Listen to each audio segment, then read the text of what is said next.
Bismillahirrahmanirrahim. Assalamualaikum warahmatullahi wabarakatuh. Alhamdulillah wa syukurillah wala haula wala quwata billahi al-azim. Yang saya hormati Bapak Kepala Sekolah, yang saya hormati teman saya seangkatan guru penggerak Ibu Yuni, yang saya hormati dan saya banggakan teman-teman rekan sejawat saya di SMPN 5 Rangkas Bitung. Puji dan syukur kehadirat Ilahi Robbi di mana kita bisa berkumpul dan bisa bersilaturahmi dalam kegiatan kami berdua, saya dengan Bu Yuni, yaitu di seminarisasi budaya disiplin dari modul 1.4 budaya positif. Salawat beserta salam mari kita curahkan kepada Nabi kita, Nabi Muhammad SAW. Di sini saya selaku moderator juga selaku pemateri, Pak. Kami di sini bagi-bagi tugas. Alhamdulillah ini guru-guru yang hadir di sini guru-guru yang pada umumnya tidak ada jam, Pak. Tidak ada jam mengajar. Insya Allah 1 jam beres ya, Bir ya. Sebelumnya izinkan saya selaku moderator membacakan susunan acara. Yang pertama pembuka akan diawali dengan pembacaan basmalah. Yang kedua sambutan, yaitu sambutan dari Pak Kepala Sekolah. Yang ketiga pemateri, yaitu materi nanti dibagi 2. Saya 3 materi dan Bu Yuni 3 materi. Selanjutnya kita menuju kepada acara pertama, yaitu pembukaan. Mari kita bersama-sama membacakan basmalah. Bismillahirrahmanirrahim. Acara kedua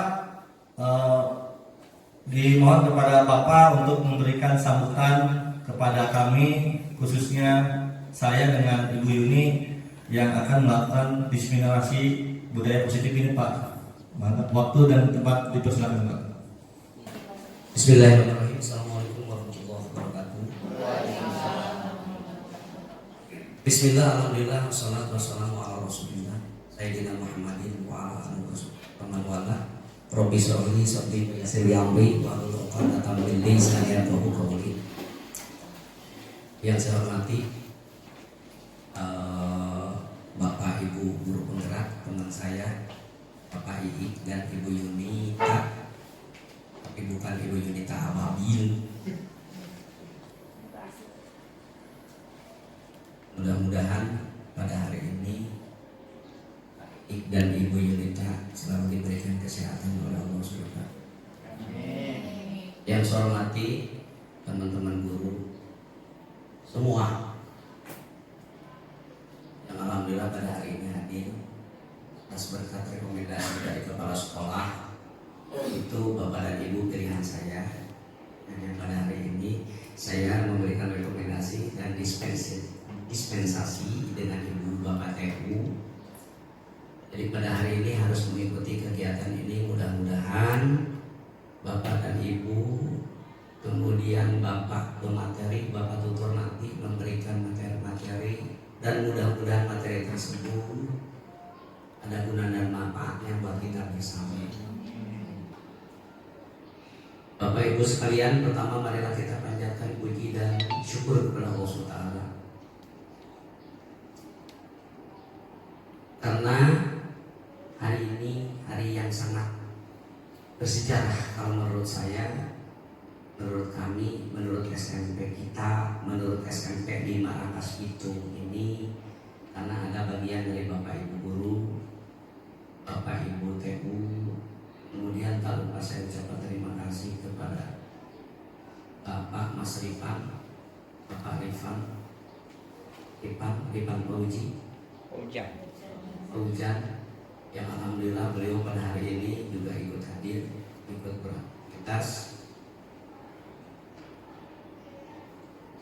Mudah-mudahan acara pada hari ini, walaupun saya sudah mengganggu aktivitas Bapak dan Ibu, mungkin Bapak dan Ibu ada yang bekerja yang belum selesai, kemudian Bapak dan Ibu yang lagi ngajar atau apa, seharusnya istirahat pada hari ini, misalkan bisa makan, minum, dan sebagainya.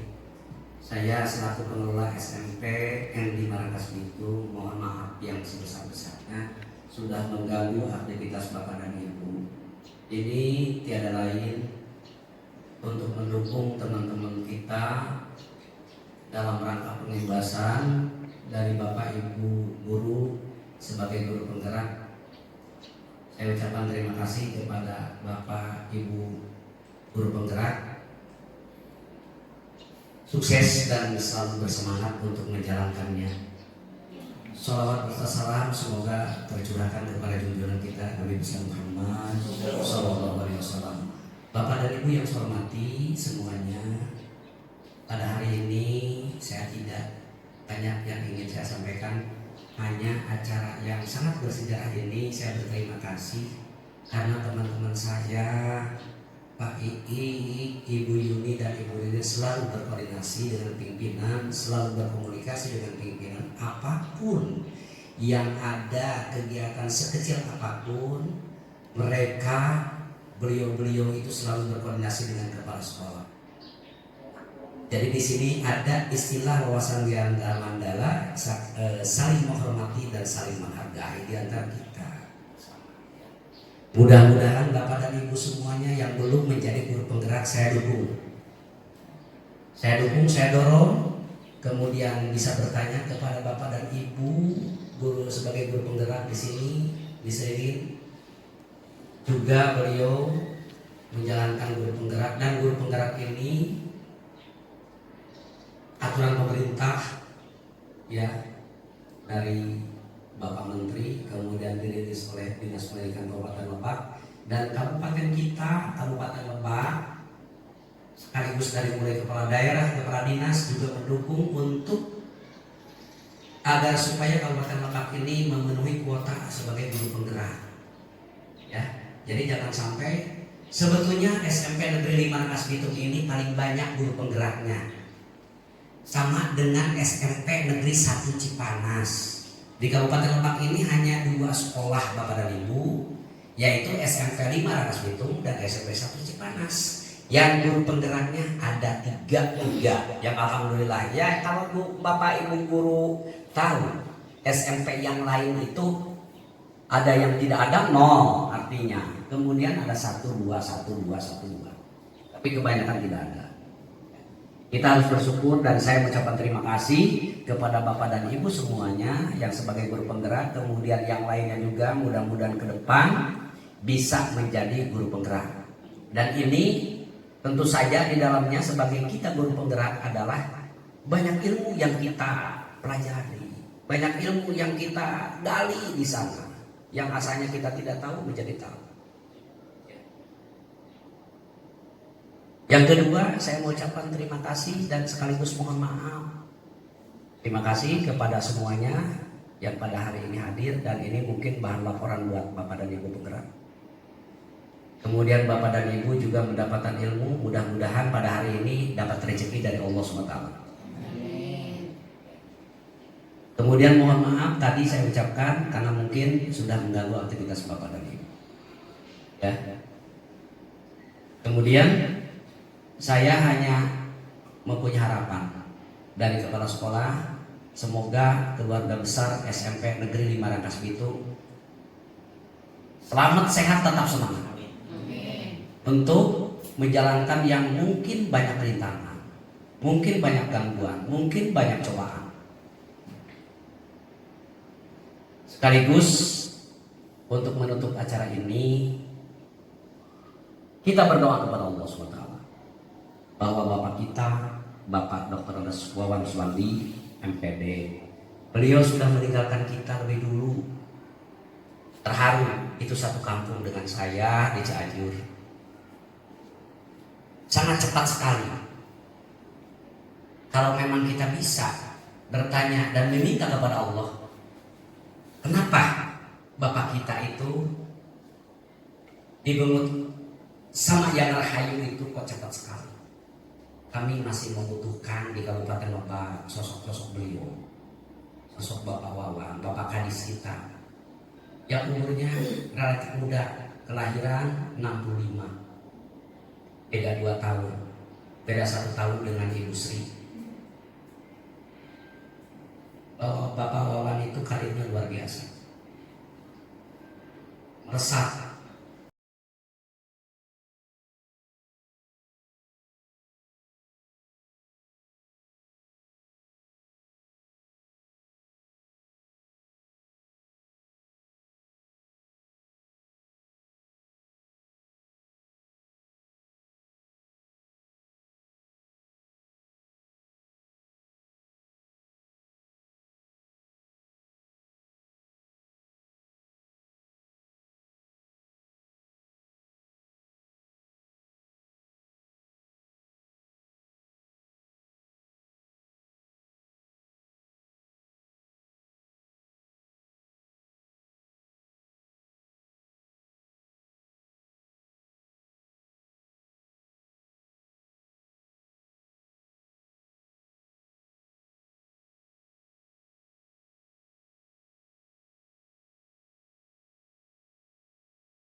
Bismillahirrahmanirrahim. Assalamualaikum warahmatullahi wabarakatuh. Mohon izin kepada rekan-rekan seperjuangan di SNPN 5, bukan menggurui atau apa ya namanya, Bu. Kita sharing saja ya Bu ya. Saya selaku calon guru penggerak, baru calon guru penggerak, mempunyai ilmu tentang budaya positif yang insya Allah saya akan berbagi pengalaman lah. Apa sih itu budaya positif? Langsung saja di sini saya akan mempresentasikan. Nanti ada 6 materi Bu, Pak. Karena di sini ada 3 guru penggerak, yang 1 Bu Didin itu akan sendiri, yang kedua itu Bu Yuni, dan ketiga saya itu akan memberikan 3 materi, yaitu tentang disiplin positif dan nilai-nilai universal kebajikan. Terus yang keduanya teori motivasi dan keyakinan kelas. Nah, pertama tugas ini adalah tugas 1.4.A.9 aksi nyata, yaitu menyebar pemahaman dan pengalaman budaya positif. Nah, mungkin kalau berhubungan dengan budaya positif itu, mungkin Ibu sering dengar tentang disiplin ya. Nah, menurut Ibu, saya punya pertanyaan pematik nih. Untuk sebuah disiplin terbentuk, hukuman dapat mendisiplinkan anak tidak? Menurut Ibu? Dapat ya? Menurut Pak Udin dapat ya? Oke. Yang kedua, pemberian hukuman dengan hal positif seperti membaca atau membersihkan halaman sekolah dapat meningkatkan disiplin anak tidak? Dapat ya. Yang ketiga, memberikan penghargaan dapat meningkatkan motivasi belajar anak tidak? Dapat. Nah, ibu dan bapak pernah berpikir tidak? Anak-anak bisa disiplin hanya pas kita suruh. Tapi pas sudah tidak ketemu dengan kita, mereka sudah belum aja kembali ke bentuk awalnya lagi. Pernah tidak? Benar nggak? Tidak, ada perubahan sedikit. Ada perubahan sedikit ya, tapi hanya sedikit. Tapi tidak muncul dari diri sendiri kan? Beda kalau saya nih, misalnya tugas saya sebagai guru. Saya sebagai guru, oh berarti contoh ini sama Bu ya Pak. Contoh, tugas saya sebagai guru jam 7.30 itu harus ada di sekolah. Nah, saya jam 7.30 itu bukan ke sekolah karena takut kepala sekolah, tapi muncul dari diri sendiri. Jadi tidak ada tekanan, tidak ada ketakutan gitu. Bisa kebayang nggak Bu? Jadi di sini budaya positif ini jadi menggambarkan supaya siswa itu bisa disiplin dari diri mereka sendiri. Jadi bukan dari tekanan dari guru atau kepala sekolah atau dengan lain-lain. Seperti itu. Kalau menurut disiplin budaya positif ya. Nah, kita masuk aja langsung. Konsep utama budaya positif. Nanti saya akan 3 ya, disiplin positif dan nilai-nilai kebaikan universal. Yang kedua teori motivasi, hukum dan penghargaan dan restitusi. Yang ketiga keyakinan kelas. Keempat kebutuhan dasar manusia dan dunia berkualitas. Yang kelima restitusi. 5 posisi kontrol. Yang keenam restitusi, segitiga restitusi. Ada yang tahu nggak? Sebenarnya makna dari disiplin itu apa?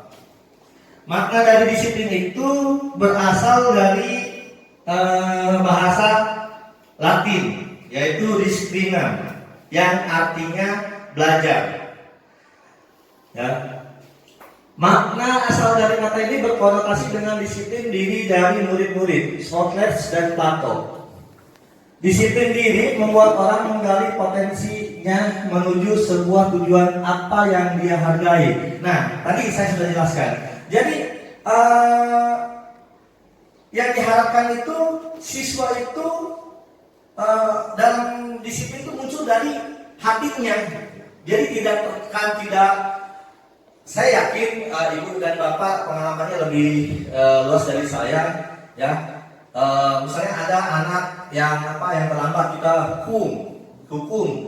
Nah, besoknya dia nggak terlambat, tapi besoknya lagi terlambat lagi. Jadi tidak timbul dari dirinya sendiri gitu.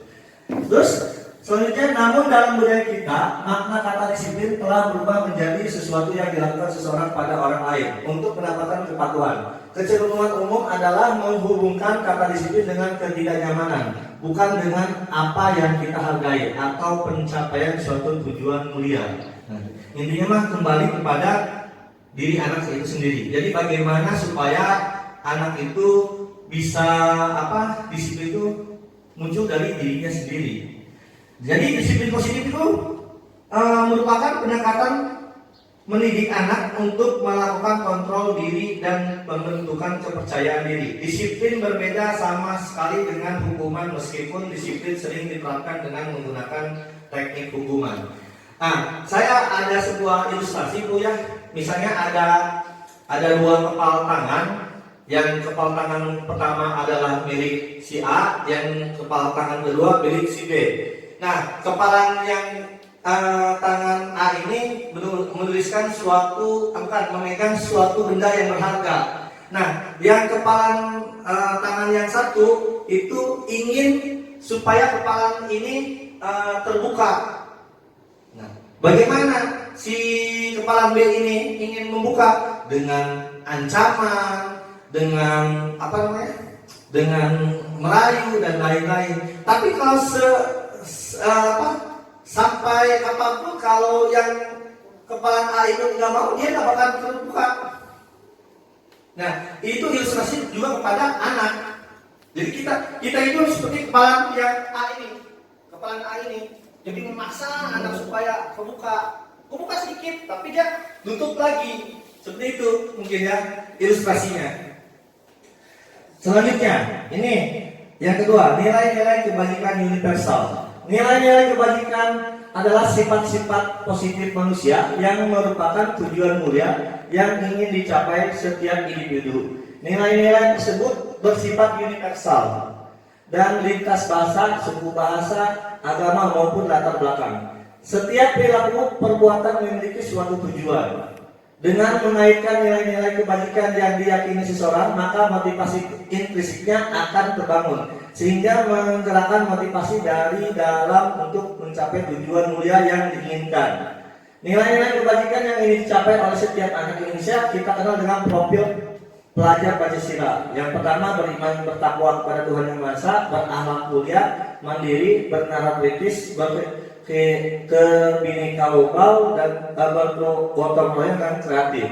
Nah, apa sih ada yang namanya motivasi intrinsik, ada yang namanya motivasi ekstrinsik. Nah, yang disebut motivasi ekstrinsik itu tadi kita sebagai guru mendisiplinkan. Kamu harus contohnya kamu harus masuk jam 7.30. Kalau tidak saya hukum. Jadi kan ada motivasi saya harus disiplin karena apa? Karena guru yang menyuruh.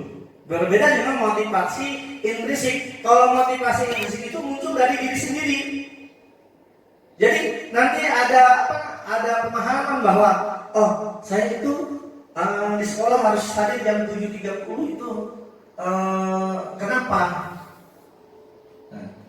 Nah, saya nanti kalau datang di jam 8 ketinggalan belajar pelajaran dong. Itu kan motivasi intrinsik. Jadi ada sebuah dorongan supaya siswa itu muncul dari dirinya sendiri, intinya itu sih. Selanjutnya, ini teori motivasi perilaku manusia.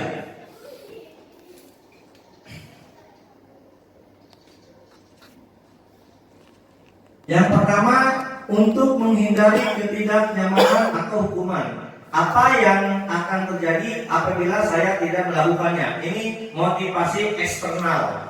Nah, contohnya saya, Bu, Pak. Maaf ya, ini pada saya sendiri. Misalnya saya seorang guru di SMP 5 Rangas Bitung. Saya ada jam misalnya di kelas, tapi saya tidak masuk. Saya tidak masuk itu misalnya kepala sekolahnya tidak ada. Karena kenapa? Karena saya tidak takut kan, karena pak kepalanya tidak ada. Berbeda kalau ada pak kepalanya lagi ada di sini, ada pak kepala, saya pasti takut, makanya masuk. Nah, itu untuk menghindari ketidaknyamanan atau hukuman. Itu contoh teori motivasi pertama. Itu masuk kepada motivasi eksternal. Yang kedua yaitu untuk mendapatkan imbalan dari orang lain. Nah, untuk mendapatkan imbalan maksudnya seperti ini, Bu. Ibu bapak, jadi seseorang itu melakukan sesuatu karena ada keinginan atau ada imbalannya. Jadi segala sesuatu harus ada hadiahnya. Nah, itu juga nggak baik juga kan, kalau kan pada anaknya nggak baik juga. Oleh karena itu, ini motivasi yang baik itu yang ketiga, untuk menghargai diri sendiri. Ini masuk kepada motivasi internal, tujuan dari disiplin positif. Saya akan menjadi orang yang seperti apa bila saya melakukannya. Ya, jadi dia anak itu menyadari dirinya sendiri. Jadi tapi dalam hal yang positif. Ibu, bapak ya, mungkin sudah tergambar ya, Pak ya.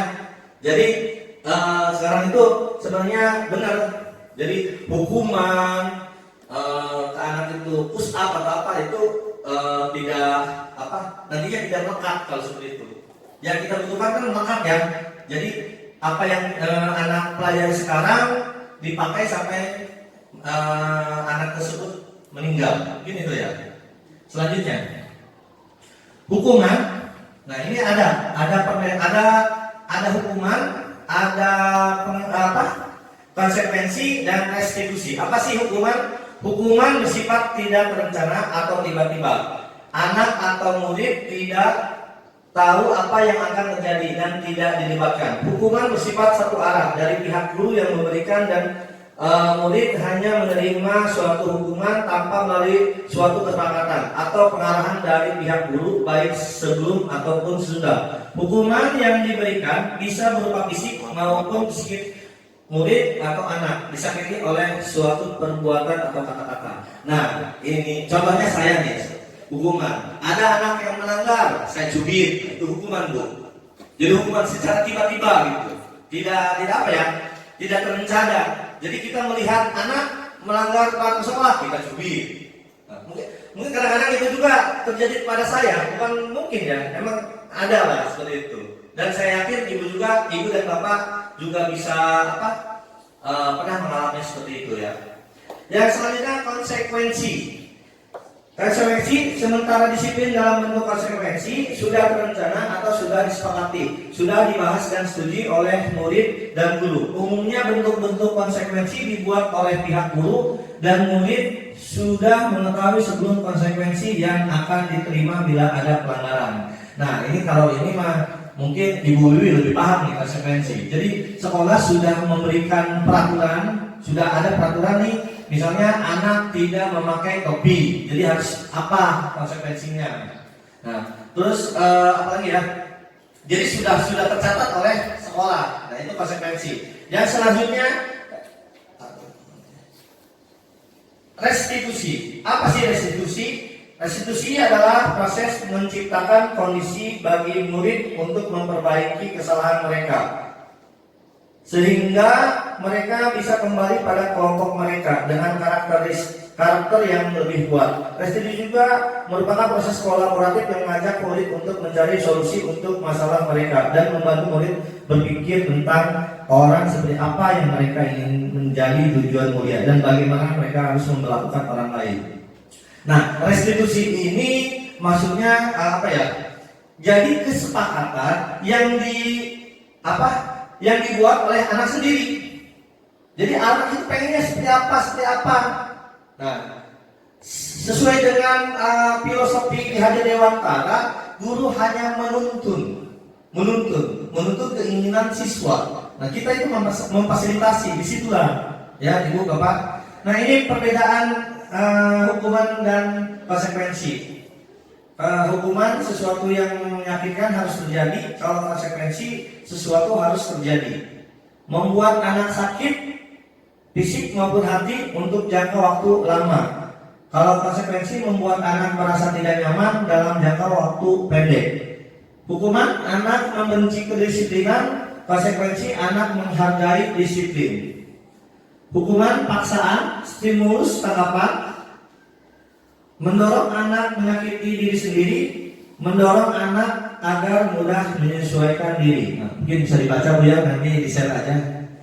Selanjutnya, ini 9 ciri-ciri restitusi.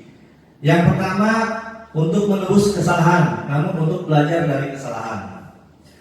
Yang kedua, memperbaiki hubungan. Yang ketiga, tawaran bukan paksaan. Nah, tadi saya bilang jadi dikembalikan kepada anak. Peraturannya pengen seperti apa? Yang penting tidak tidak negatif, harus positif gitu. Terus restitusi menuntut untuk melihat ke dalam diri. Restitusi mencari kebutuhan dasar yang mendasari tindakan. Nah, nanti kebutuhan dasar ada Bu ya? Ada kebutuhan dasar ya, nanti dijelaskan oleh Bu Yuni. Restitusi diri adalah cara yang paling baik. Restitusi fokus pada karakter bukan tindakan. Jadi ada Jadi di dalam diri seseorang itu yang susah dirubah itu karakter ya, karakter dan watak. Tapi di sini kita mengolah karakter itu supaya bisa berubah. Jadi tidak dipaksa, tapi muncul dari diri yang bersangkutan. Restitusi fokus pada solusi. Restitusi mengembalikan murid yang berbuat salah pada kelompoknya. Nah, selanjutnya keyakinan kelas. Ini dari saya yang terakhir. Mengapa tidak peraturan saja? Mengapa harus keyakinan kelas? Mengapa kita memiliki peraturan harus menggunakan helm bila mengendarai kendaraan roda 2. Nah, ini pertanyaan buat Ibu dan Bapak. Menurut Ibu, mengapa kita harus memiliki peraturan harus menggunakan helm bila mengendarai kendaraan roda 2? Ada yang tahu nggak? Untuk keselamatan, betul sekali. Terus yang kedua, mengapa kita memiliki peraturan 3M? Menggunakan masker, mencuci tangan, dan menjaga jarak 1,5 meter. Kenapa? Untuk kesehatan. Dan yang ketiga, mengapa kita memiliki peraturan harus datang tepat waktu pada saat mengikuti pelatihan? Kenapa sih? Disiplin. Hah? Tidak ketinggalan materi, itu motivasi Rizky itu. Bukan karena takut ditekan guru panitia ya. Ya. Nah, keyakinan kelas ini bagaimana sih untuk pembentukan keyakinan kelas ini? Nah, ini sebelum saya bacakan ini Bu, Pak. Jadi saya lupa tidak dipoto itu kelas 7A. Jadi saya memberikan pamflet kepada anak-anak. Saya bilang ke anak-anak, tapi karena pamfletnya itu terbatas, satu meja satu gitu. Waktu itu saya kasih ke anak-anak muter. Saya kasih tahu, saya selaku wali kelas kalian, coba tuliskan. Kalian ini di kelas, belajar di kelas itu pengen seperti apa? Tuliskan saja. Itu berbagai macam tulisan mereka tuliskan Pak, Bu, Pak. Dan saya kepada anak-anak, coba bacakan, presentasikan. Nah, ada yang ngomong, Pak, di kelas pengen nyaman. Pak, di kelas jangan ribut. Ada yang seperti itu. Jadi sebenarnya anak-anak itu nyaman dengan keadaan kelas tenang. Ada juga kalau masalah tidak berkelompok Pak, tidak berkelompok. Oh berarti kan di kelas 7 ada kelompok-kelompok. Nah itu salah satu cara untuk membuat suatu peraturan kelas di dalam kelas. Saya kembalikan kepada anak. Bukan saya yang memberikan aturannya.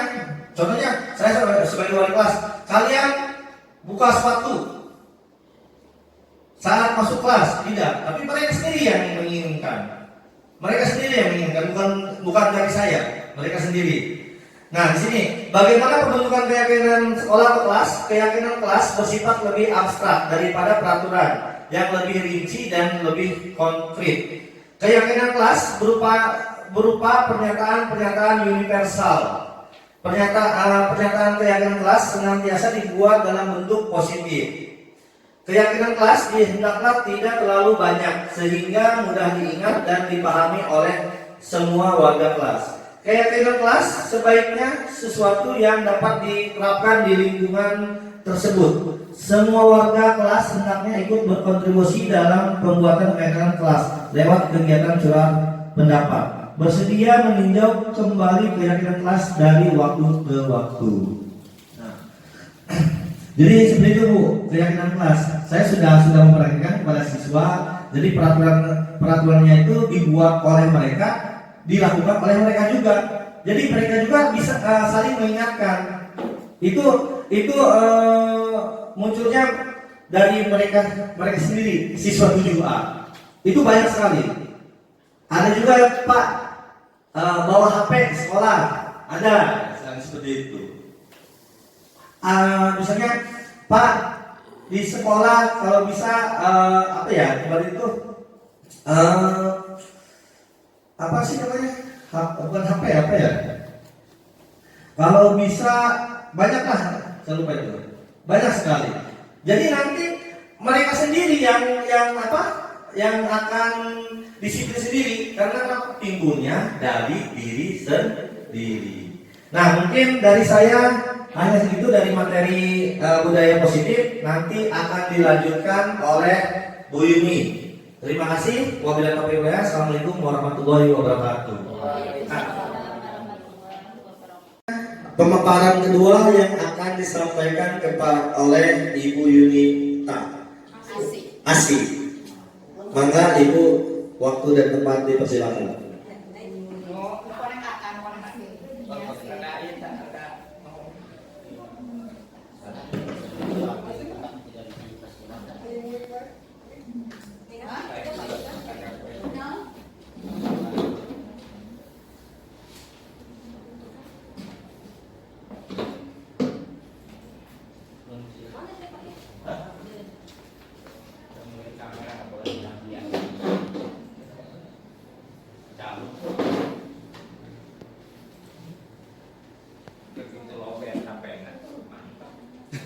Iya Bu, takut lobet Bu.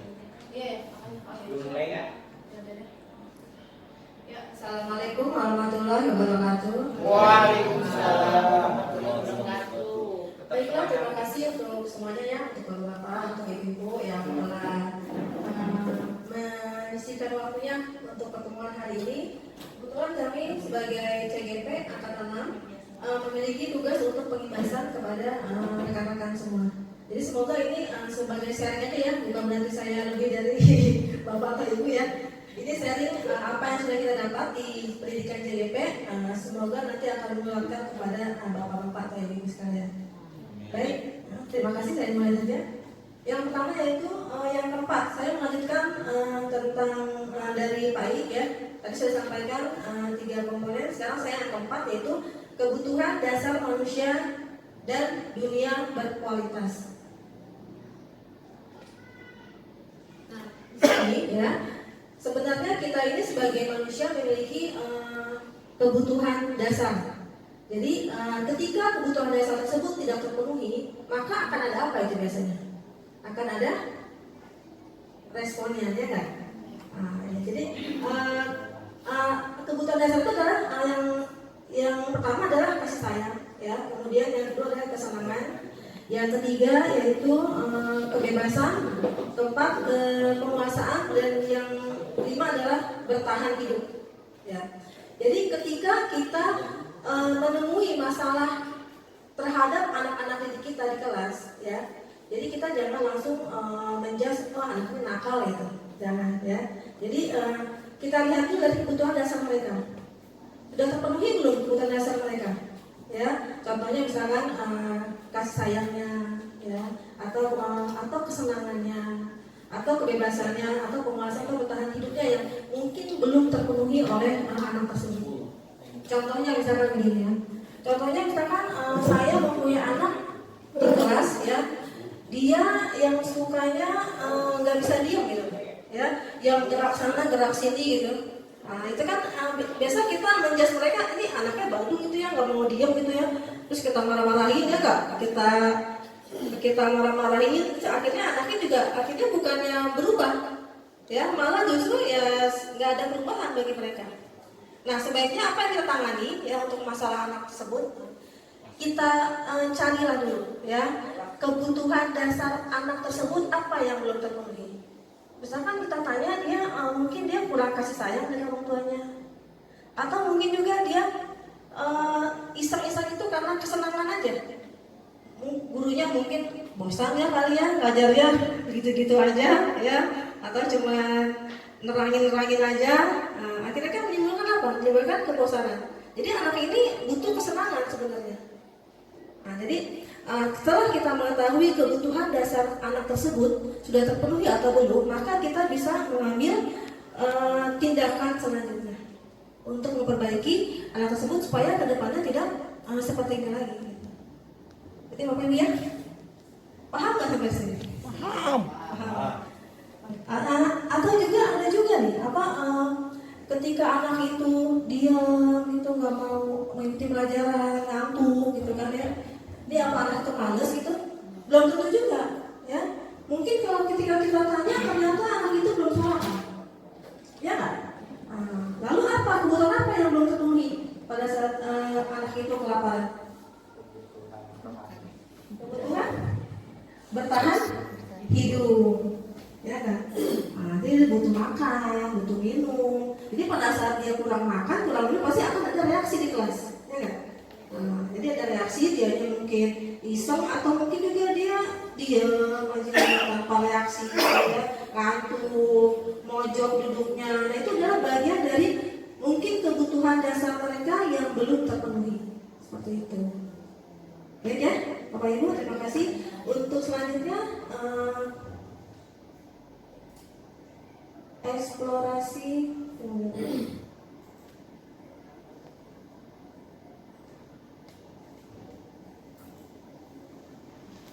Nah ini dia nih, ini ada apa namanya?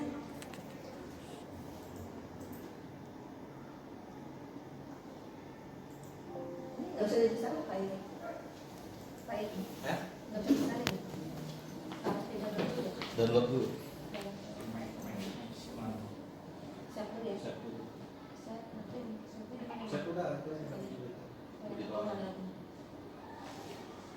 langsung klik yang di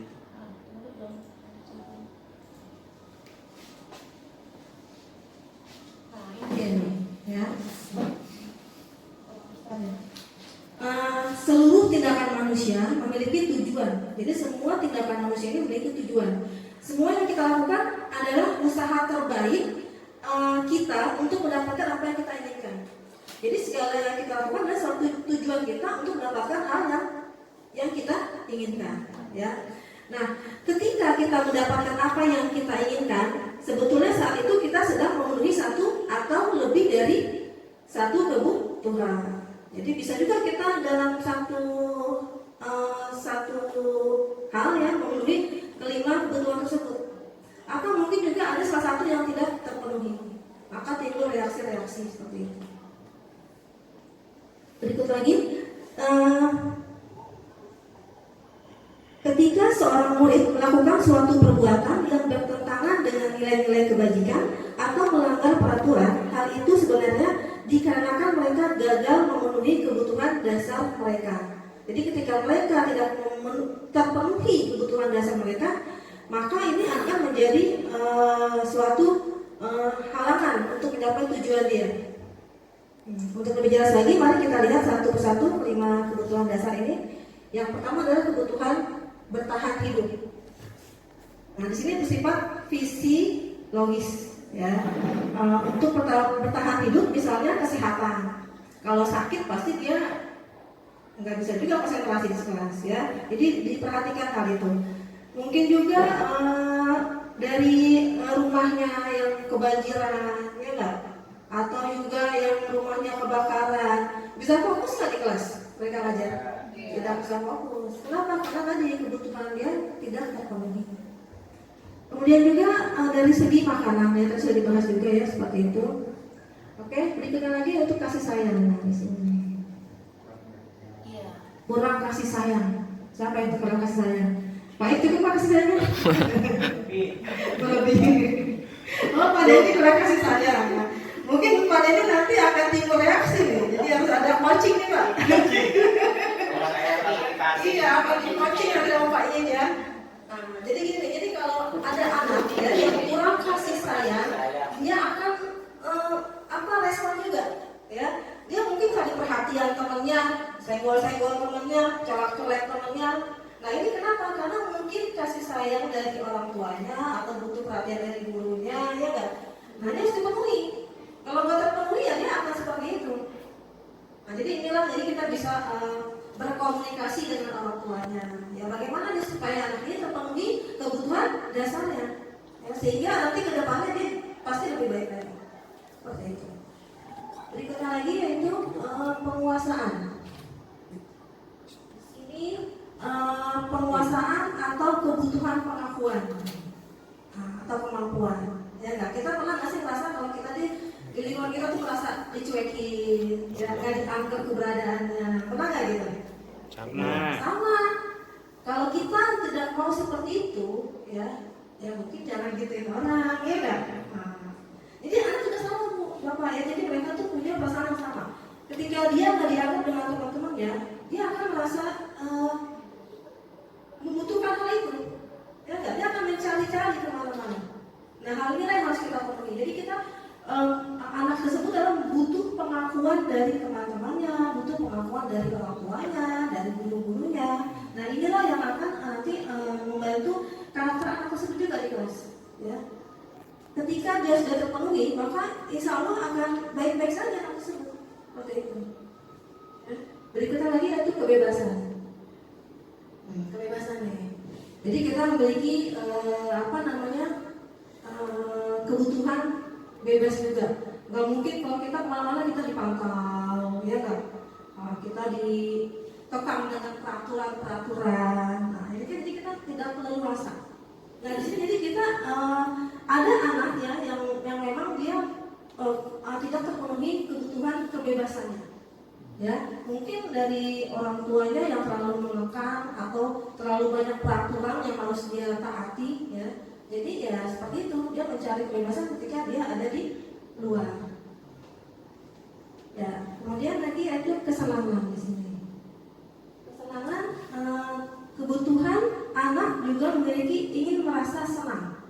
Kalau di kelas dia belajar dengan guru yang monoton, ya, yang cuma duduk, kemudian menulis atau mencatat sampai habis CBSA ya, atau juga hanya mendengarkan saja muridnya. Zaman. Marah-marah aja, atau bodoh. Nah, itu kalau kita jadi muridnya ibu bapak gimana? Bosan nggak? Bosan. Sama dengan mereka juga bapak ibu, ya. Jadi ketika anak butuh kesenangan, maka kita menciptakan suasana senang dulu di kelas. Ya, kalau kita nggak bisa menciptakan suasana senang, nyaman di kelas, ya anak juga nggak akan nyaman di kelas, seperti itu. Jadi jangan dikit-dikit anak bergerak dikit, jangan bergerak, ya nggak? Duduk diam anteng aja, jadi nggak ada ekspresi anaknya, nggak punya kebebasan kesenangan juga. Ya, jadi mereka cari kesenangan sendiri. Oke, ya. Ini untuk 5 dasar ini udah paham ya Bapak ya? Siap. Ya, Dapat dimengerti. Ya. Kita lanjut lagi ke posisi kontrol. Ya, posisi kontrol.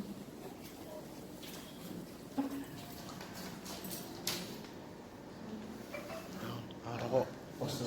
Sembunyikan rokoknya.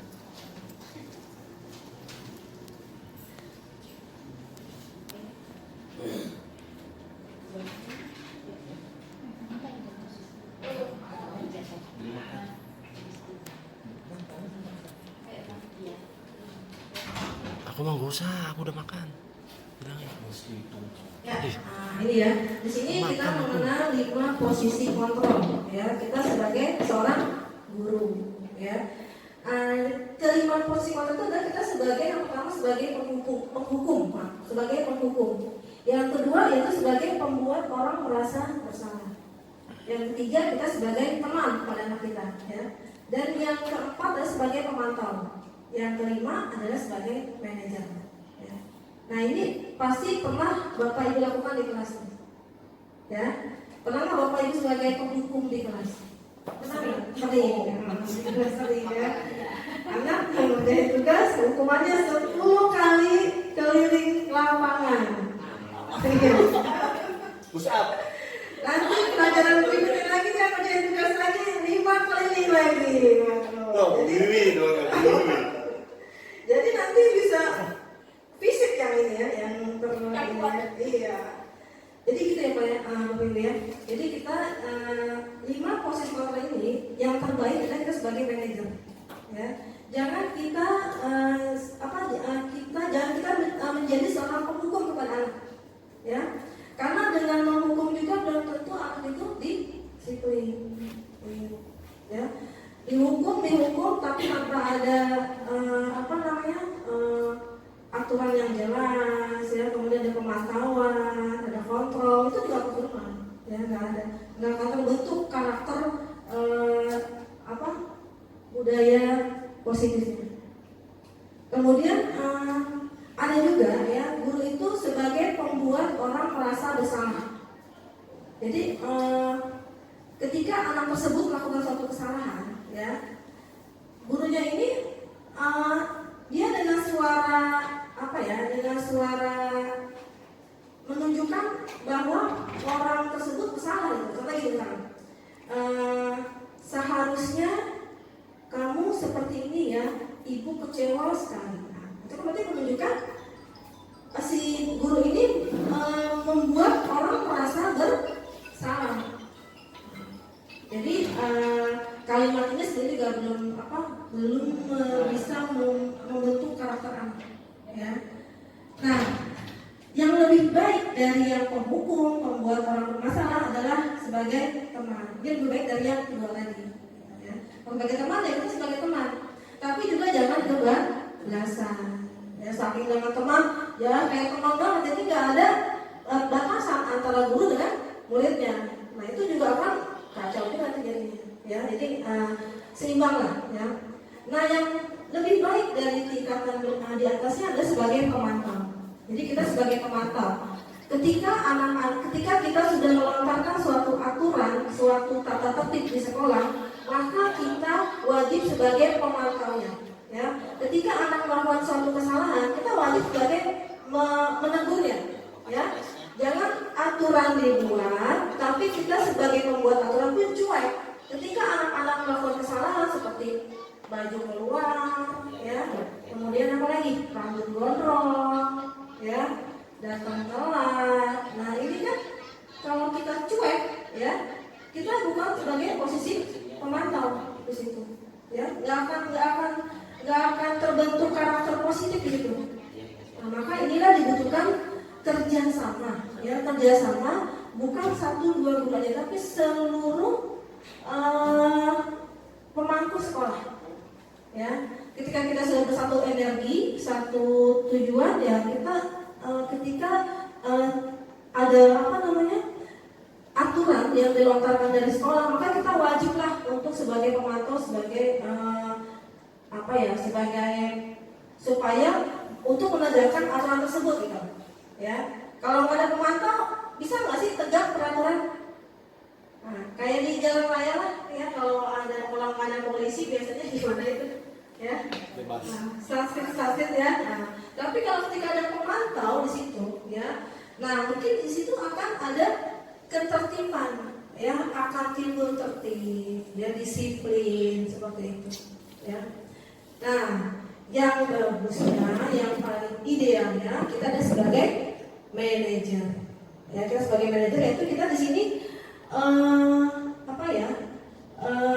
sebelum kita menjudge, ya, suatu anak itu salah atau bukan, sebaiknya kita tanyakan dulu anak tersebut, ya, kita tanyakan dulu apa permasalahannya, kenapa dia begini, ya. Mungkin ada suatu hal yang terjadi di rumah dengan teman dia, ya, atau dengan di kelas, ya. Nah, jadi kita tanya dulu latar belakang kenapa dia bisa begini, kenapa dia melakukan hal tersebut, ya. Nah, setelah itu apa yang kita yakini, ya, apa yang kita bisa untuk memperbaiki masalah ini. Jadi apa nih yang bisa kita buat untuk memperbaiki masalah yang dihadapi tersebut, ya. Kemudian setelah itu kita kuatkan lagi pribadi anak tersebut, kita kuatkan lagi, ya. Jadi jangan langsung menjudge anak itu nakal aja, ya. Nah, jadi kita kuatkan lagi pribadinya. Kemudian murid meletakkan dirinya sebagai individu yang positif dalam dunia berkualitas. Jadi kita tempatkan anak tersebut sebagai individu yang positif, ya. Ketika dia kembali ke lingkungannya, maka dia akan menjadi lebih berkualitas, ya.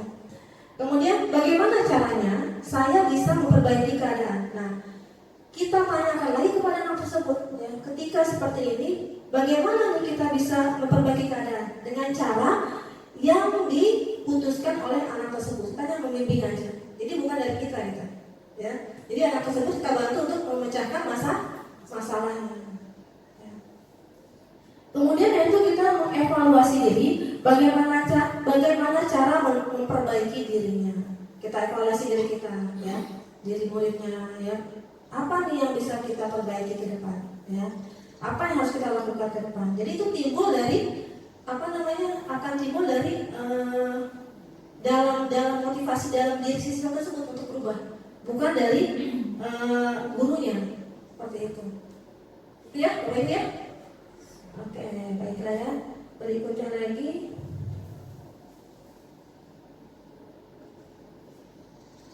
Nah, di sini, ya. Padahal kita melakukan pertanyaan di sini. Saya kecewa sekali dengan kamu. Nah, ini kita sebagai apa nih? Sebagai penghukum, teman, pemantau, manajer, atau apa ya? Sebagai penghukum, sebagai pembuat orang merasa bersalah. Cuma deh kalau kita melakukan kalimat seperti itu kan, saya kecewa sekali dengan kamu, berarti kan dia membuat orang tersebut merasa bersalah. Iya, nah jangan seperti itu, ya.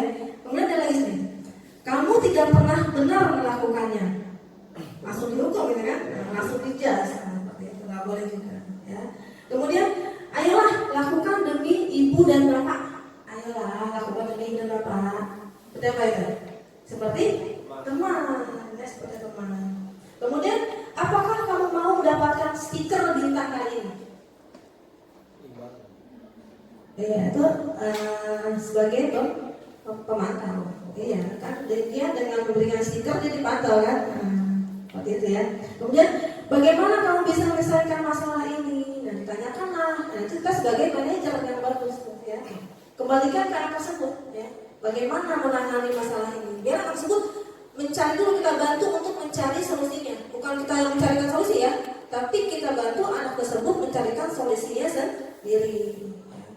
Kemudian kamu selalu yang paling terakhir berhukum, ya udah. Kamu paling jelek nilainya, penghukum juga itu. Ya. Nah, jadi seperti itu. Berikutnya lagi.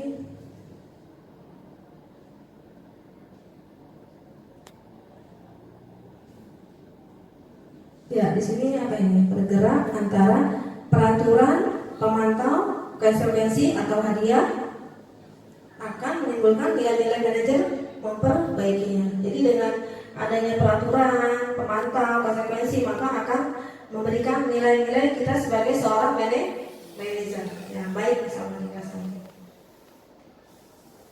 Ya, yang terakhir yaitu segitiga restitusi. Nah, di sini ya. Jadi ketika kita menemukan anak bermasalah ya, di sini ada caranya nih. Kalau di CGP namanya ada istilah segitiga restitusi ya, pendidikan calon guru magang. Nah, ketika kita menemukan anak sedang bermasalah di kelas ya, jadi kita ini nggak langsung menghukumnya ya, nggak langsung sama menghukumnya dengan fisik, dengan perkataan, tidak. Tapi kita harus memvalidasi kebutuhan dulu. Ya, kita panggil orang tersebut, kita tanyakan ya apa kebutuhan dia. Mungkin kebutuhan yang tadi, yang 5 dasar tadi ya, ada yang tidak terpenuhi. Apa kebutuhan makannya, atau kebutuhan kesenangannya, atau kebutuhan apa tadi? Ya. Iya, jadi ada 5. Lihat dari 5 kebutuhan tersebut ya, kita validasi kebutuhan anak tersebut. Kemudian, nah di sini kamu tentu punya alasan kenapa melakukan hal itu. Kita tanyakan anak tersebut. Misalkan anak tersebut dia mencontek, gitu ya, atau dia datang terlambat, dia datangnya terlambat terus, gitu ya. Nah, kita tanyakan ke dia, ya, kamu tentu punya alasan, ya nggak? Kenapa kamu sering terlambat? Nah, mungkin anak tersebut punya jawabannya. Jadi jangan kita langsung ini malesnya anaknya terlambat dulu nih, ya nggak? Atau mungkin juga emang angkotnya nggak ada, ya nggak? Atau juga mungkin terlambatnya karena apa itu? Karena dia sakit atau ada masalah keluarga. Nah, jadi kita validasi dulu kebutuhannya. Mungkin ada salah satu dari kebutuhan 5 tersebut yang belum terpenuhi oleh anak tersebut. Kemudian adakah cara yang lebih efektif untuk mendapatkan apa yang kamu butuhkan? Jadi kita sebagai guru bertanya, ya, bukan memberikan solusi kita, tapi biar anak tersebut kita membantu mereka itu untuk mendapatkan solusinya sendiri. Gitu. Jadi ketika dia punya masalah dan dia bisa menentukan solusinya sendiri, pasti akan lebih konsekuensi dengan keputusan dia, ya kan? Dibanding dengan kemauan si gurunya. Iya, karena belum tentu kemauan gurunya sesuai dengan kemauan siswanya. Iya. Nah, berikutnya lagi yaitu di sini setelah kita validasi kebutuhan, maka kita lakukan nilai-nilai yang telah kita sepakati.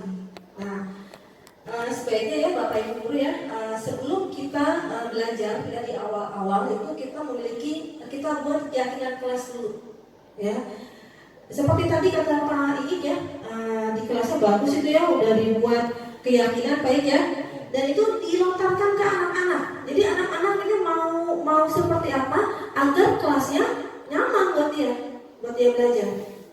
Nah, kita buat kesepakatan kepada mereka di awal ya Bu ya, Bapak ya, di awal, dan kita sepakati sebagai keyakinan kelas kita. Jadi ketika anak tersebut melakukan kesalahan, maka akan dikembalikan lagi kepada keyakinan kelasnya. Nah, misalkan kamu sering terlambat, ya, keyakinan kelas apa yang sudah kamu melanggar? Jangan kamu tuh, ya. Oh, saya telah melanggar keyakinan kelas ya, sekian seperti itu. Jadi sebaiknya kita memang harus buat keyakinan dulu. Ya. Tadi kenapa bukan peraturan tapi keyakinan? Karena kalau peraturan tuh rasanya bukan dari dalam motivasi dalam diri, dia motivasi dari luar karena takut dihukum tadi. Ya, kalau kita kalau kita buat peraturan, dia anak tuh mematuhi karena dia takut dihukum. Tapi kalau kita buat keyakinan, maka ketika dia melanggar, dia akan sadar sendiri. Ya. Oh, ini saya nggak mau melanggar ini karena ini adalah keyakinan kelas saya. Jadi timbul dari motivasi dalamnya, intrinsiknya, iya betul. Gitu ya. Nah, berikut lagi yaitu di sini menanyakan keyakinan sudah ya. Nah, nilai-nilai apa yang telah kita sepakati? Nah, tanyakan hal tersebut ketika dia melanggar. Nah, nilai-nilai apa yang telah kita sepakati? Oh, ini Bu, datang harus tepat waktu. Iya benar, ya enggak? Nah, lalu apa yang telah kamu langgar? Nah, kan dia tahu tuh, seperti itu. Ya, jadi dia akan dikembali lagi ke keyakinan kelasnya. Kemudian, kamu ingin menjadi orang yang seperti apa? Ketika kamu melakukan hal seperti ini, kamu menjadi seorang apa? Nah, dia akan mikir sendiri kan? Dia mengolah sendiri, mikir sendiri, nanti akan menemukan solusinya sendiri juga. Seperti itu ya. Nah, kemudian setelah itu yaitu yang terakhir menstabilkan identitas. Jadi kita stabilkan lagi ya. Di sini setiap orang pasti pernah melakukan kesalahan. Jadi kita jangan fokus kepada kesalahan tersebut ya. Kita sampaikan ke anak kesalahan itu melakukan suatu kesalahan, sesuatu yang manusiawi. Karena ibu juga pernah melakukan suatu kesalahan. Jadi anak tidak merasa terbebani di situ, ya. Jadi nggak apa-apa ya. Mungkin untuk kali ini ya, memang suatu kesalahan memang biasa dilakukan oleh manusia, tapi jangan sampai terjadi untuk yang kedua kalinya. Karena memang ibu aja sebagai guru juga pernah melakukan suatu kesalahan seperti itu. Nah, kemudian kamu bukan satu-satunya yang pernah melakukan hal ini. Jadi nggak cuma anak itu yang melakukan hal itu, ya. Mungkin ada banyak anak-anak yang lain. Nah, tapi bagaimana nih supaya anak ini bisa menjadi lebih baik lagi, gitu ya. Nah, inilah yang baik ya untuk kita lakukan ketika di kelas ya, untuk melaksanakan segitiga restitusi ini. Jadi ketika kita menemukan suatu masalah terdapat pada salah satu anak kita di kelas, kita terapkan aja segitiga restitusi ini. Ya, insya Allah nanti kalau kita sudah praktekannya, kedepannya akan lebih enak tuh. Saya contoh aja nih, untuk baru mulai sih ya, saya buat keyakinan kelas, saya tempel situ di kelas 7D ya, tempel di kelas, di mana mereka harus menggunakan pakaian yang rapi, ya, kemudian apalagi tuh, nggak boleh rambutnya harus rapi, ya, jadi apalagi ya. Ada banyak datang tepat waktu ya, jadi mereka ketika ada temannya yang melanggar keyakinan kelas tersebut, itu saling mengingatkan. Oh, si A jangan dikeluarin bajunya, dimasukkan. Jadi insya Allah adalah teman-temannya sebagai pemantau mereka juga gitu, di situ. Nah, gitulah, demikian Bapak Ibu Guru ya untuk sharingnya hari ini. Semoga apa yang saya sampaikan dengan Pak Idik bermanfaat buat Bapak dan Ibu semuanya. Akhir kata saya ucapkan Assalamualaikum warahmatullahi wabarakatuh. Waalaikumsalam warahmatullahi wabarakatuh. Terima kasih kepada Ibu Yunita. Selanjutnya tanya jawab kan Bu? Takut ada yang mau bertanya ya? Apa pas saja? Ada yang mau tanyakan Bu Lilis? Masih ingat? Oke, kalau gitu kita buka sesi tanya jawab ya, yang keempat, acara keempat. Mangga, siapa yang mau menanyakan? Ibu Lilis ya? Mangga Bu. Assalamualaikum warahmatullahi wabarakatuh.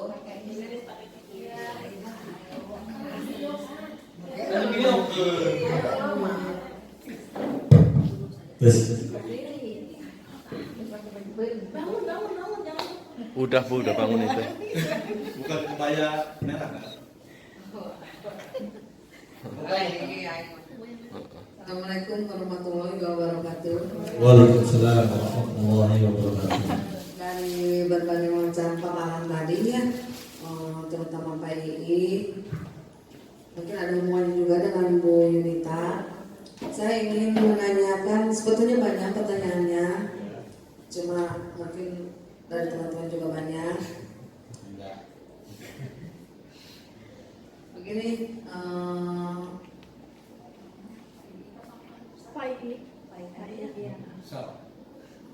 Om nggak apa-apa. Begini Pak Ii, tadi kan ada tentang penjelasan hukuman ya Pak ya? Hukuman. Iya. Ada hukuman yang apa itu tidak kurang sesuai lah gitu. Pertama, hukumannya itu kan kadang-kadang seorang guru juga menghukum anaknya lari dan lain sebagainya gitu ya. Ada guru yang sebagian lah gitu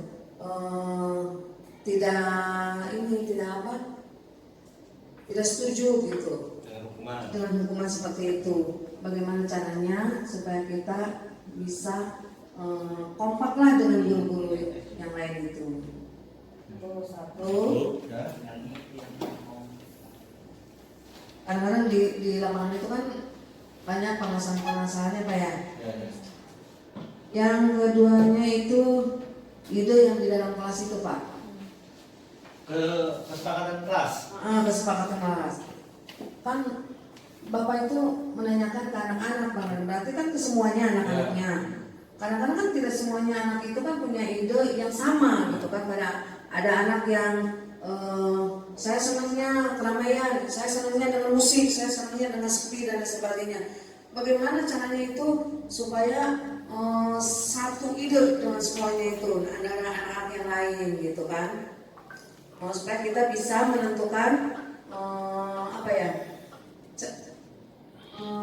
ide-ide itu diterapkan di dalam kelas yang kita pimpin lah gitu ya Pak ya. Terus cara hukumannya ya sebetulnya tadi sama lah dengan ini yang pertama tadi. Cara hukumannya itu kan beda-beda dengan guru yang lain gitu. Untuk memberikan kesamaan dengan guru-guru yang lain itu, si A dengan si B itu mungkin nggak sama. Kadang-kadang gini, guru itu si A misalnya memberikan hukuman kita lari aja, terus si B-nya itu jangan, katanya ini kan fisik nanti ada yang sakit, bahaya dan lain sebagainya gitu. Bagaimana caranya Bapak memberikan penjelasan kepada guru B misalkan itu seperti itu supaya ya enaklah ke kitanya gitu.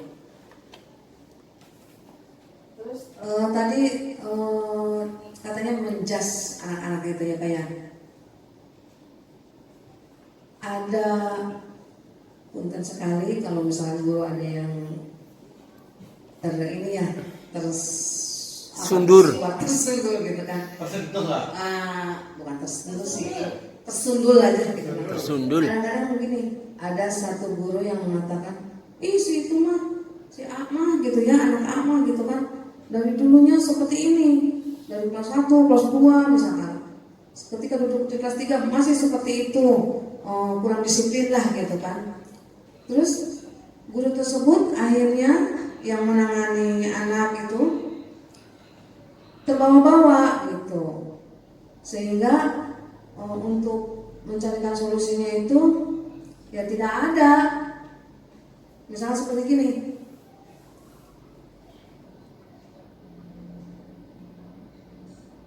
si A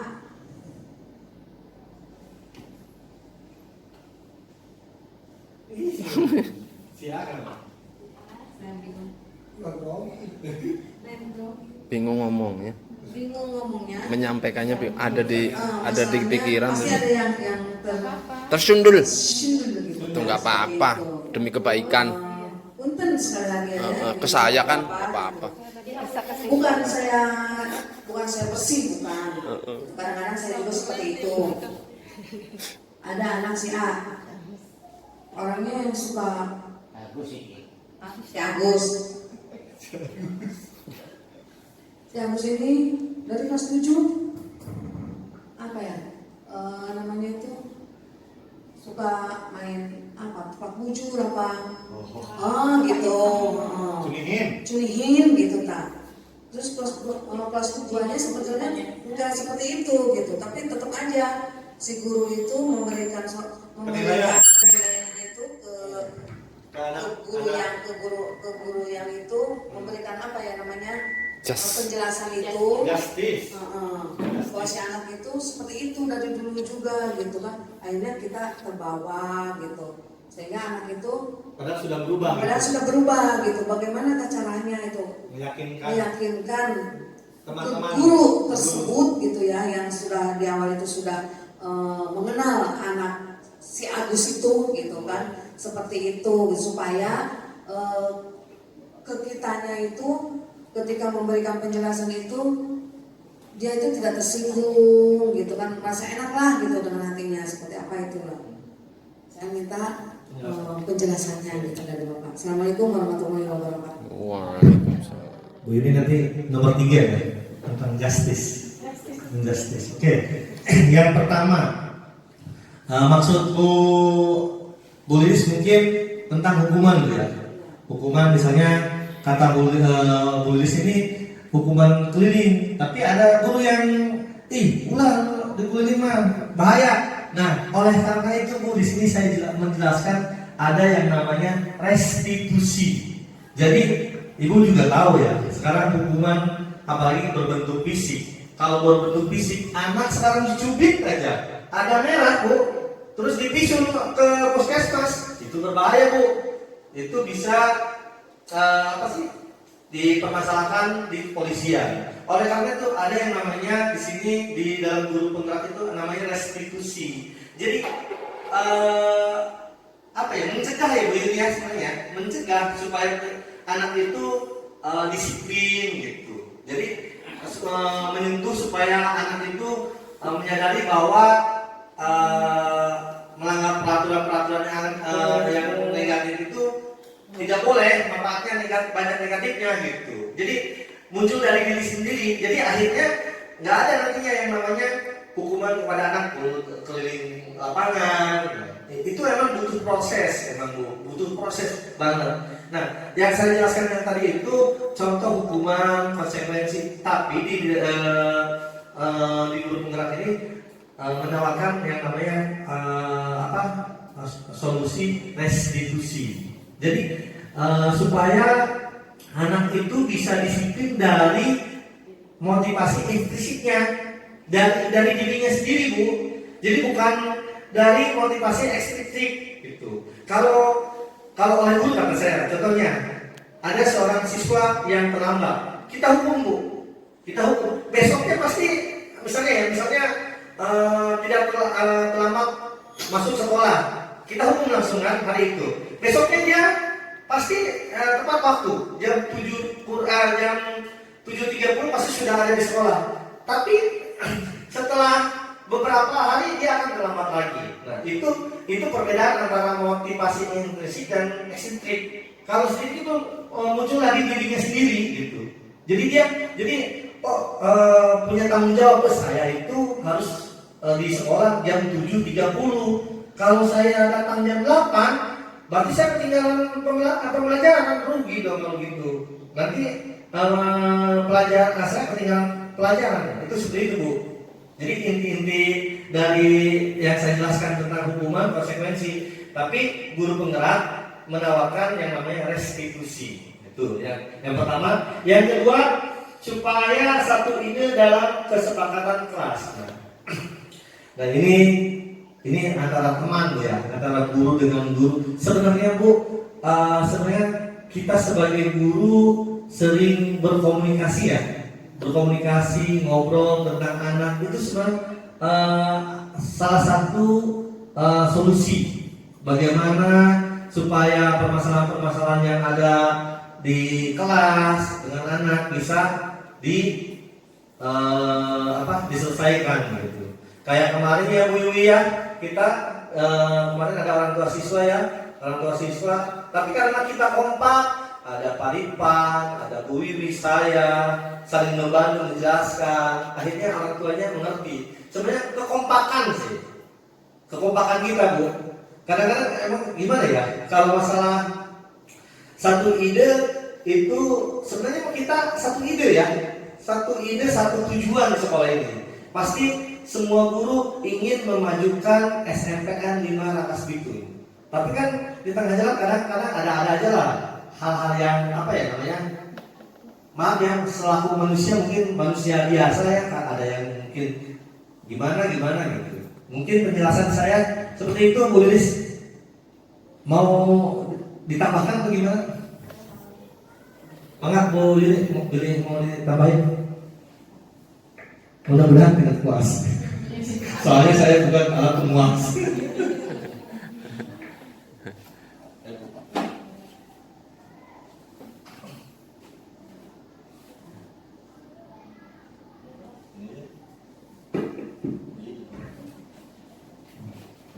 Tadi pertanyaan apa sih? Justice Oh, iya. Jas. Jadi waktu kelas 7 itu dia cuningin. Padahal nggak berubah. Kita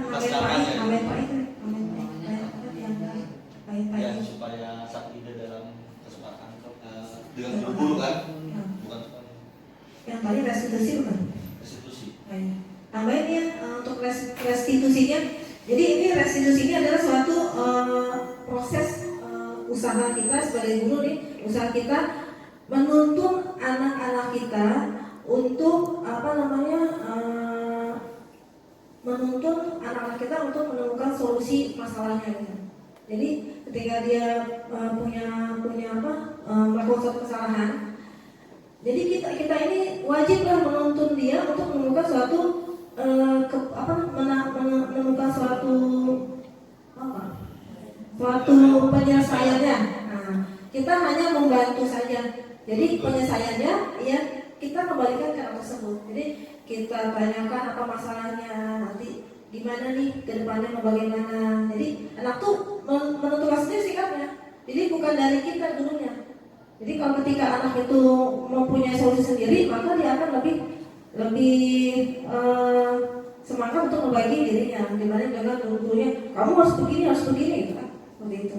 Nah, jadi ini sebagai suatu proses saja ya, suatu proses di mana kita sebagai guru ya, kalau kata Ki Hajar Dewantara, kita ini sebagai kita menghamba kepada anak, bukan berarti kita menuhankan anak ya, bukan berarti kita di sini adalah kita sebagai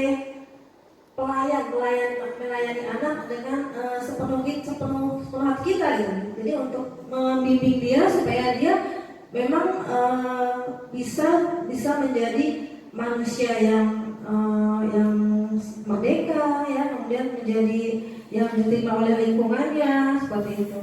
Jadi disinilah tugas kita sebagai guru untuk melayani anak tersebut seperti itu. Gimana, semoga tidak puas saja. Karena saya kurang puas. Begini masalahnya, kenyataannya di lapangan gitu ya, ada seperti itu gitu. Jadi gimana ya? Teorinya mungkin betul seperti itu, kenyataannya di lapangan itu beda. Tidak satu ide. Bahkan sampai sekarang pun adalah gitu kan. Guru A sedang mengobati anak tersebut, artinya bukan mengobati ini ya, mengobati dengan treatment itu seperti apa gitu. Ada perubahan sedikit tuh, tapi guru yang lain itu kasih masukannya membuat anak tersebut itu akhirnya down lagi gitu. Terus si anak tersebut berceritalah ke guru yang satu itu, si A itu, karena saya takut begini. Jadi untuk menghadapi guru tersebut saya takut, jadi saya harus minta bantuan dong, gitu kan. Kalau ada apa-apa saya tolong bantu ya. Akhirnya saya tuh bingung gitu kan, gimana nih caranya memberikan solusi ke guru tersebut supaya anak ini sembuh selamanya gitu. Padahal dia udah ada perubahannya gitu. Guru yang lain pun sama mengatakan seperti itu, tapi guru yang satu ini lagi itu yang mengenal betul dari tujuan dan sebagainya gitu ya, tetap aja kalau dia begini. Akhirnya kan guru-guru yang lain ikut campur. Iya, terima kasih, saya paham Seperti itu. Iya. Jadi yang Bu Lilis ya, memang di kita ini belum ada peraturan yang ideal dari sini ya. Memang seharusnya sih di awal itu kita memiliki aturan yang jelas gitu. Jadi di mana tuh guru mempunyai satu visi. Nah, jadi ketika kita sekolah melontarkan peraturan-peraturan yang kemudian tata tertib. Nah, disinilah peran kita sebagai jadi bukan guru aja sih sebenarnya, tapi semuanya pemangku kepentingan sekolah ini harus bekerja sama. Tanpa kerjasama nggak akan pernah tercapai, tidak akan pernah sampai tujuan kita mencapai sekolah yang memiliki budaya positif lah seperti itu. Jadi ya itu, jadi kita nih kerjasama ini ya. Kadang di antara kita juga mungkin ada saling selek-selek ya. Nah, jadi inilah kita buatlah ya, namanya kita satu rumah ya, kita sering ketemu setiap hari ya. Kalau ketika kita menemukan suatu masalah, ya kita sharing aja ke guru yang tersebut. Kita panggil, gimana nih Bu, kita punya masalah si anak ini ya. Kalau saya begini, kalau gimana dengan ibu. Jadi kita sharing aja Bu. Jadi jangan saling otot sana, otot sini, tarik. Tapi nanti malah makin panjang. Ya, kayak katanya Bu, kalau ditarik terus Bu, bakal putus itu lama-lama. Nah, jangan sampai terjadi seperti itu. Ya, jadi yang paling utama saya adalah komunikasi.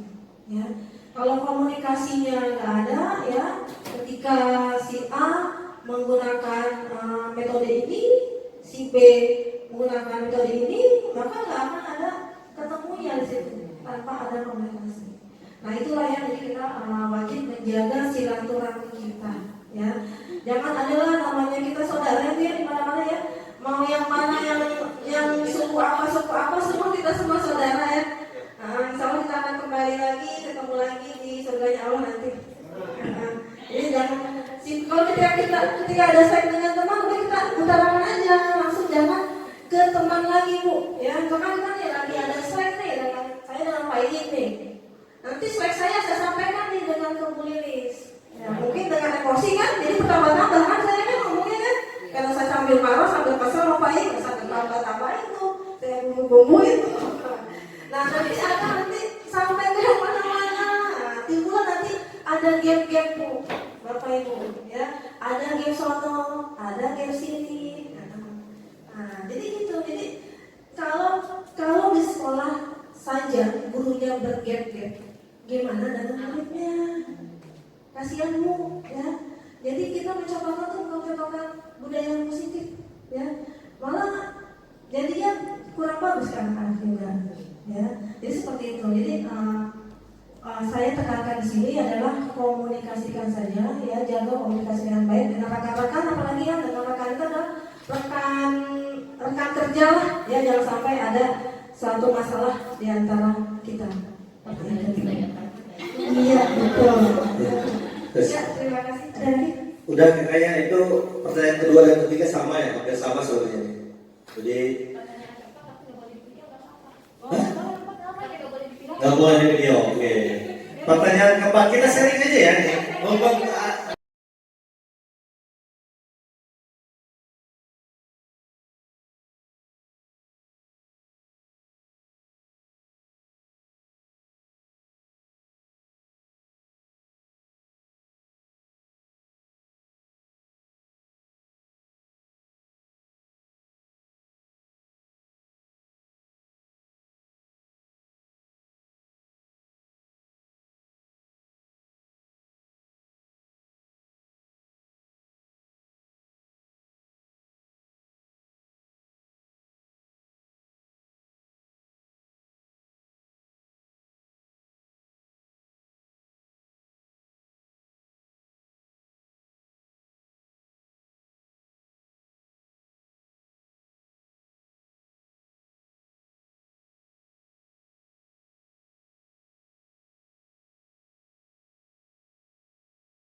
Alhamdulillah acara demi acara telah terlaksana dengan baik.